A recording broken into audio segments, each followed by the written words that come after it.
Hey what is up good people. So আজকে যাচ্ছি হচ্ছে নিকলি দিকে। হাওরে অনেক দিন ধরেই মন চাচ্ছিল যে হাওরে যেয়ে গোসল করব অ্যান্ড হাওরে ট্রলার দিয়ে একটা ট্রিপ দিব অ্যান্ড ফাইনালি আজকে যাচ্ছি আমি আমার ব্ল্যাক ডায়মন্ডটাকে নিয়ে।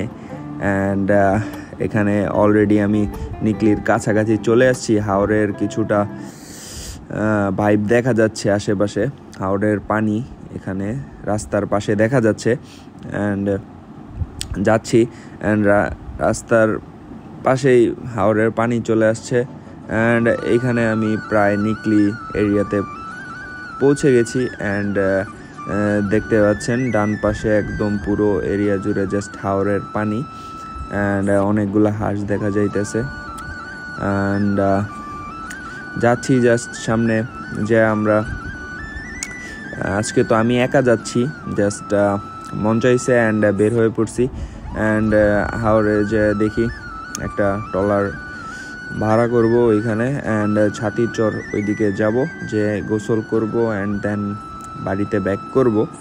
তো প্রায় পৌঁছে গেছি হাওরের কাছাকাছি অ্যান্ড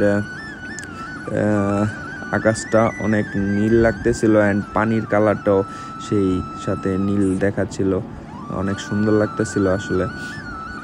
তো আমি এক হাতে ভিডিও করতেছিলাম অ্যান্ড এক হাতে এই ফাইনালি আমি এখানে পৌঁছে গেছি অ্যান্ড এই ট্রলারটা ভাড়া করছি, যেখানে জনপ্রতি পড়ছে 100 টাকা করে। আমাদেরকে ওনারা সময় দিবে হচ্ছে ছাতির চর যাবে অ্যান্ড আসবে অ্যান্ড ছাতির চরে আধা ঘন্টার মতো সময় দিবে ওইখানে গোসল করার জন্য। অ্যান্ড এখানে আমরা অনেকজন আছি অ্যান্ড সেখানে নতুন ব্রাইবাদারদের সাথে পরিচয় হয়েছে ওইখানে অনেকজন কিশোরগঞ্জের অ্যান্ড আমরা সবাই একসাথে ছাতির চরের দিকে যাচ্ছি অ্যান্ড ওইখানে যে গোসল করব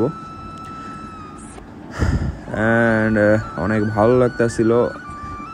ডান পাশে আমাদের যেদিকে যাচ্ছিল নৌকাটা এর ডান পাশে রোদ ছিল, তো রোদের কারণে আর কি ওইখানে বৈশা শান্তি পাইতেছিলাম না, তো একটু এই পাশে সরে আসছি আর কি বাম সাইডে অ্যান্ড এইখানে অবশ্য রোদ লাগতেছিল না, সো আমি এখানে বসে জাস্ট ফিল নিতেছিলাম। তো এই তো নিকলি একটা ট্রিপ হয়ে গেল। তো আপনারা কবে আসছেন?